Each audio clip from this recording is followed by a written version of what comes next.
द्रौपदीला 5 पती का होते? द्रौपदी पांचाल देशाचे राजा द्रुपद यांची कन्या होती. यासाठी तिला पांचाली देखील म्हणत असे. राजा द्रुपद यांनी कुरुवंशाचा नायनाट करण्यासाठी यज्ञवेदीमधून तिची उत्पत्ती केली होती. म्हणून तिला यज्ञिक देखील म्हटले जाते. चला द्रौपदीच्या जीवनाशी निगडीत एका मोठ्या रहस्याबद्दल जाणून घेऊया. महाभारतातील आदिपर्वातील द्रौपदीच्या जन्माच्या कथेत महर्षी वेदव्यास द्रौपदीच्या मागील जन्माची गोष्ट सांगतात.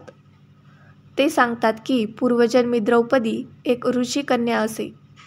तिच्या वागणुकीमुळे कोणीही तिला आपली पत्नी म्हणून स्वीकार करत नसे. त्यावेळी तिने महादेवाची तपश्चर्या केली. महादेवांनी तिला प्रसन्न होऊन वर मागण्यास सांगितले. तेव्हा ती म्हणे, मला सर्व गुण संपन्न पती द्यावे.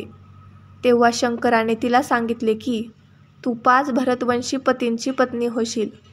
त्यावर ती उत्तरली की देवा, मी आपल्याकडून एकच नवऱ्याची मागणी केली होती. तेव्हा महादेव म्हणाले की तू पती मिळवण्यासाठी 5 वेळा प्रार्थना केली होतीस, त्यामुळे दुसऱ्या जन्मी तुला 5 पतीच मिळतील. एका दुसऱ्या आख्यायिकेनुसार महाभारताशिवाय द्रौपदीला 5 पती होते, पण ते जास्तीत जास्त 14 नवऱ्यांची बायको होऊ शकली असती. त्याच्या मागील कारण द्रौपदीच्या पूर्वजन्मात दडलेले आहे.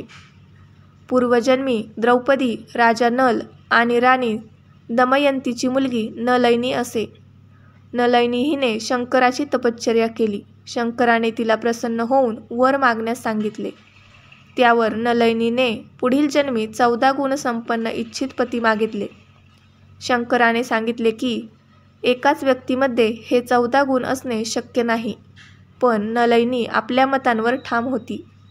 ती हट्टाला पेटली होती. तेव्हा महादेवाने तिला इच्छित वर प्राप्तीचे वर दिले. या वरदानामध्ये जास्तीत जास्त 14 नवरे असतील आणि दररोज सकाळी अंघोळ केल्यानंतर कुमारिका बनायची. अशा प्रकारे द्रौपदी एक पंचकन्या बनली. नलैनीचा पुनर्जन्म द्रौपदीच्या रूपात झाला. द्रौपदीने मागितलेले 14 इच्छित गुण 5ही पांडवांमध्ये होते. युधिष्ठिर धर्माचे ज्ञाता होते.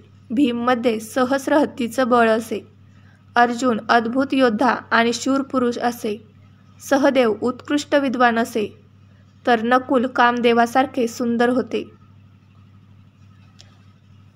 अशाच नवनवीन कथा ऐकण्यासाठी मराठी नॉलेज यूट्यूब चॅनलला लाईक करा, शेअर करा आणि सबस्क्राईब करा.